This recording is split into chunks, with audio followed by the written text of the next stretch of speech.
नमस्कार दोस्तों। आज हम एक महत्वपूर्ण विचार पर चर्चा करने वाले हैं, मन के विचारों का संयम और नियंत्रण। क्या आपने कभी सोचा है कि हमारे मन में क्यों गंदे विचार आते हैं और क्या हम उन्हें कैसे रोक सकते हैं? ये विचार आपके जीवन को सकारात्मक और उत्तेजनापूर्ण बना सकता है। विचार विकास की दिशा में एक महत्वपूर्ण प्रश्न है कि हमारे मन में गंदे विचार क्यों आते हैं, और क्योंकि हम चाहते हैं कि वे आना बंद हो, इसका कारण क्या हो सकता है? यह प्रश्न मानव मनोबल की गहरी मूल स्थिति को समझने के लिए उद्विग्न करता है।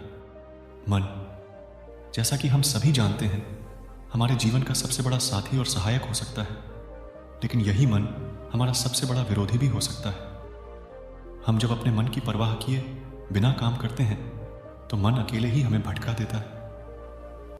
विपरीत, हम जब मन को नियंत्रित करके काम करते हैं तो हम अपने जीवन में संतुष्टि और समृद्धि प्राप्त कर सकते हैं। हमारे मन में उत्पन्न होने वाले गंदे विचारों को रोकने का प्रयास हम सभी करते हैं, परंतु यह कहना भी सत्य है कि जितना हम उन्हें रोकने की कोशिश करते हैं, उतने ही विचार हमारे अंदर प्रवेश करते जाते हैं। एक महत्वपूर्ण प्रश्न यह है कि गंदे विचार क्यों आते हैं। यह प्रश्न मनोबल की गहरी मूल स्थिति को जानने का प्रयास है। काम की वासनाएं या काम वासनाएं एक ऐसी भावना होती है जो हमें चाहिए, किंतु जिनका सही प्रबंधन नहीं होता, वे गंदे विचारों का कारण बन सकती हैं। गौतम बुद्ध की कथा से यह सीख निकलती है कि काम वासनाएं या इंद्रियों की प्रवृत्तियां हमारे मन की मित्र और शत्रु दोनों हो सकती हैं। जब हम उन्हें बिना नियंत्रण के चलने देते हैं तो हमारा मन हमें भटका देता है और उन विचारों को अपने अंदर बढ़ने की अनुमति देता है। गंदे विचारों को रोकने की कोशिश करने में मनुष्य आधारित है, लेकिन यह भी सत्य है कि विचारों को पूरी तरह से रोकना संभव नहीं हो सकता। हमें यह सीखने की कोशिश करनी चाहिए कि कैसे हम उन विचारों का सही तरीके से प्रबंधन कर सकते हैं और उन्हें अपने जीवन के अधिकांश क्षेत्रों में प्रयोग कर सकते हैं। यह कहना भी महत्वपूर्ण है कि हमें काम वासनाओं को नकारने की जगह उन्हें सही दिशा में प्रवृत्त करने का तरीका सीखना चाहिए। काम वासनाएं हमारे जीवन में एक प्रकार की उत्तेजना पैदा करती है जो हमें उन क्षेत्रों में मेहनत करने के लिए प्रोत्साहित कर सकती है जो हमें आरामदायक महसूस होते हैं। गौतम बुद्ध की कथा से हमें यह सीख मिलती है कि काम वासनाओं को ठीक से प्रबंधित करने के लिए हमें उन्हें समझना चाहिए, उनकी मूल भावना को समझना चाहिए और उन्हें सही दिशा में प्रवृत्त करने के तरीकों का अध्ययन करना चाहिए। इसका अभ्यास करने से हम अपने मन को संतुलित रख सकते हैं, गंदे विचारों को कम कर सकते हैं और अपने जीवन को सकारात्मक दिशा में देख सकते हैं।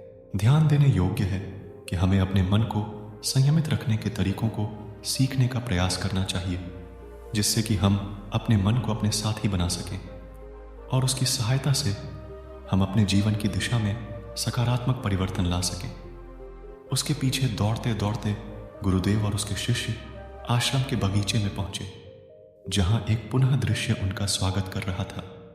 गुरुदेव ने शिष्य से कहा, यह बगीचा जीवन की नीतियों का प्रतीक है।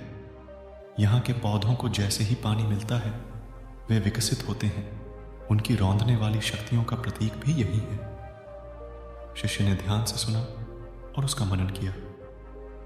वह समझ गया कि गुरुदेव उन्हें जीवन की महत्वपूर्ण सीख देना चाह रहे थे।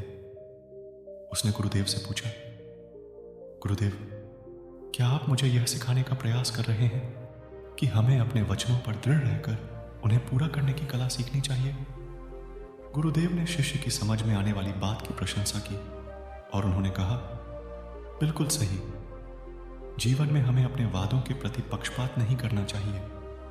वादा वह होता है जो आप किसी से करते हैं और उसे पूरा करने की क्षमता रखते हैं। विश्वास का मूल्य बनाए रखना महत्वपूर्ण है, क्योंकि यह हमारे व्यक्तिगत और पेशेवर जीवन को सशक्त और दृढ़ बनाता है। शिष्य ने गुरुदेव के उपदेश को अपने मन में स्थापित किया और उसने निश्चित रूप से नियमित और ईमानदारी से अपने वादों का पालन करना शुरू किया।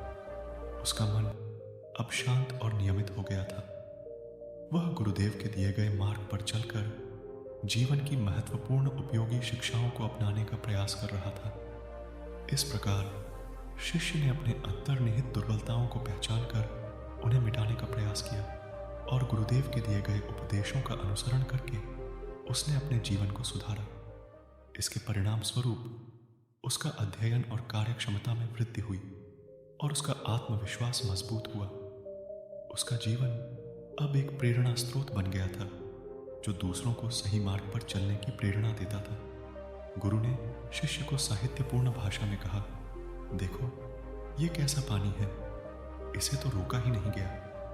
फिर उन्होंने कुछ कंकड़ पत्थर लिए और उन्हें नाली में डाल दिया और थोड़ी देर के लिए पानी का रुकना देखा, लेकिन फिर भी कुछ देर बाद पत्थरों पर से पानी बहने लगा। गुरु ने उससे पूछा, तुम्हारे यहाँ क्या अब भी पानी आ रहा है? क्या तुम नहीं कह रहे थे कि तुम इसे रोक दोगे? क्या हम वास्तव में किसी चीज को पूरी तरह से रोक सकते हैं? शिष्य ने गुरु की बातों को गौर से सुना और फिर जाना कि गुरुदेव उन्हें यह सिखाने की कोशिश कर रहे हैं कि हम किसी भी प्रकार की चीज को पूरी तरह से नहीं रोक सकते। और यह उन्हें समझ आ गया कि गुरुदेव उन्हें व्यक्तिगत और पेशेवर उन्नति में मदद कर रहे हैं। उन्होंने अपने गुरु से पूछा, गुरुदेव, क्या आप मुझे यह सिखाने की कोशिश कर रहे हैं कि हमें हमारे वचनों पर पक्षपात नहीं करना चाहिए? क्या हमें अपने वचनों को पूरा करने के लिए स्थिर रहकर उन्हें पालन करनी चाहिए?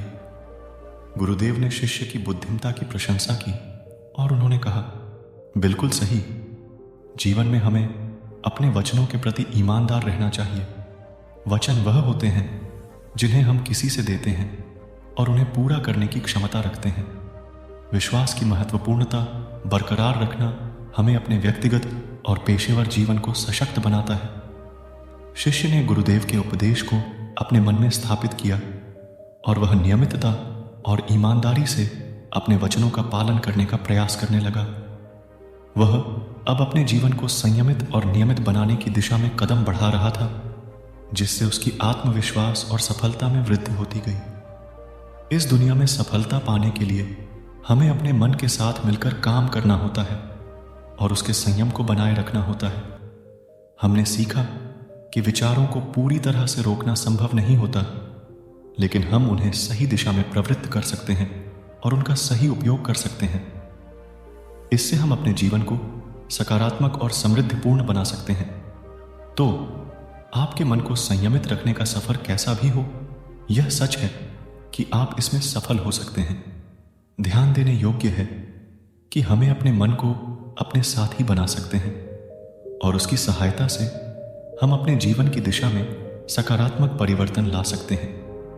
दोस्तों, कहानी अच्छी लगी तो प्लीज़ चैनल को सब्सक्राइब करें और लाइक करें। मिलते हैं फिर एक नई कहानी के साथ।